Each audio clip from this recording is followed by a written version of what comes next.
Are you interested in Coturnix quail, but not really sure that you have what it takes to process it in order to get meat? On today's video, I'm sharing my attempt at processing alone just to see how difficult it's going to be. If you're like the rest of the world right now, you're wanting to live a life that's just a little more self-sustaining. Part of that is learning how to raise our own food. Now, I'm not a great gardener, but I am doing my best to learn. I have been more successful at raising meat, but in our current situation, we are in the process of transitioning our small homestead from chickens and pigs to focusing on Coturnix quail and my gardening efforts. One of the things that often scares people about the thought of raising their own meat is the idea of having to process it. We started our homestead journey with chickens and meat chickens, to be specific. I was a little anxious about whether or not I could do the deed of processing something that I had been feeding for weeks and weeks.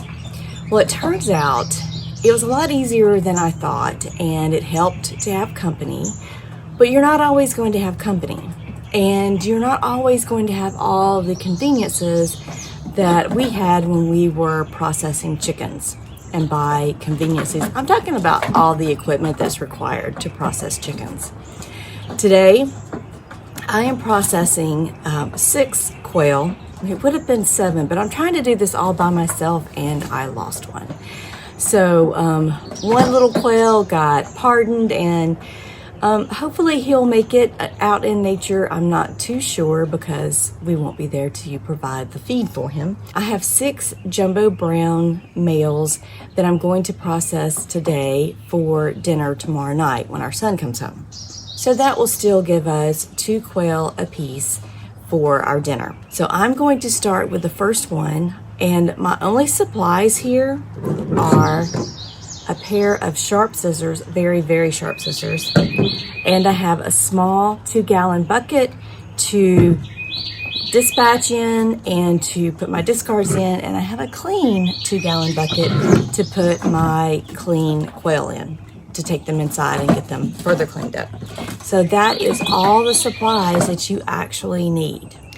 So here is the bird that I'm starting with. This is a male jumbo brown, or Pharaoh Coturnix, and he's a little anxious for due reason. And all I'm going to do is take my sharp scissors. I'm going to put him down in the bucket, and then I'm going to just snip his head off, and then I'm going to hold him down in the bucket and allow him to bleed out.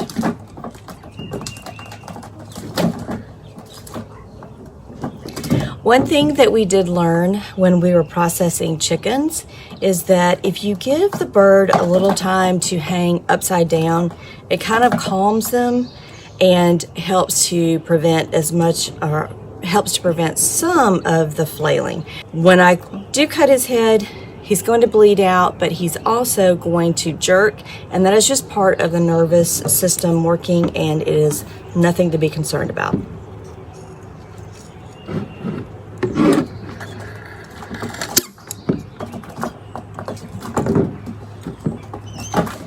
So I'm just holding him down. It's a little bird, so it's not a lot of blood, but we want as much of it to run out as possible. Okay, he has gone relaxed.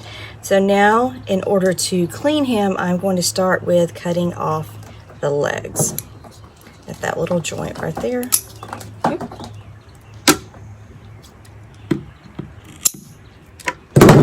And then we're going to take off the wings. Unlike chicken wings, quail wings do not have anything, any benefit,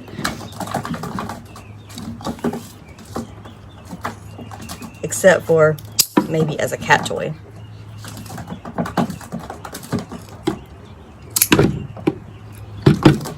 Okay, and then now I'm going to go back into the neck, and you'll see that that skin is loose. I'm going to snip it just a little bit so I can get a grip on it.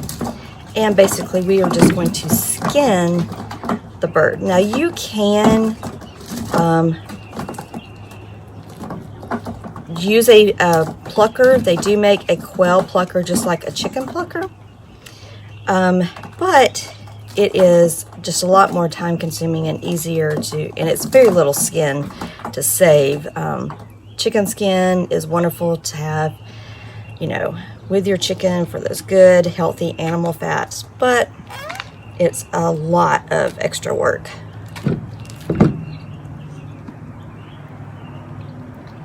Just one side, and we're going to pull the other leg out.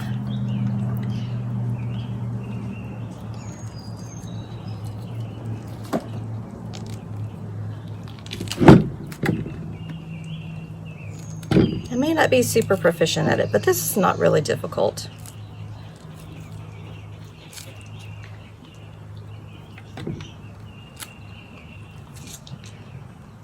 Okay, and now what we're going to do is, now people do this different ways. Some people will cut down the center of the breast, and some people will go down the center of the back. I'm going to remove the backbone, and so that this is like in a spatchcock state.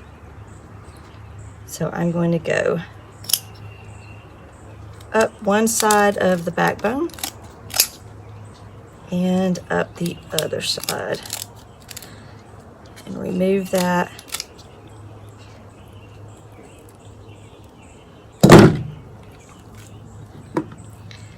Then you just want to remove those organs. We have the stomach, the liver,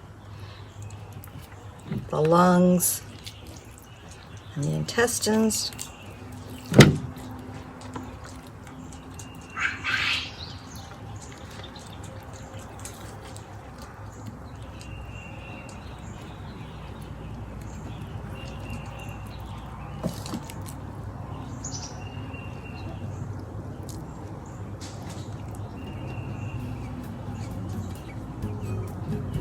Okay, and then I'm going to take this, set it aside in my semi-clean bucket over here, and finish all the other chickens, and then take them upstairs to clean them up further. And then we're going to let them rest in the refrigerator for 24 hours, and we're going to cook these for dinner tomorrow night. And I will make a video later showing how we're going to prepare this.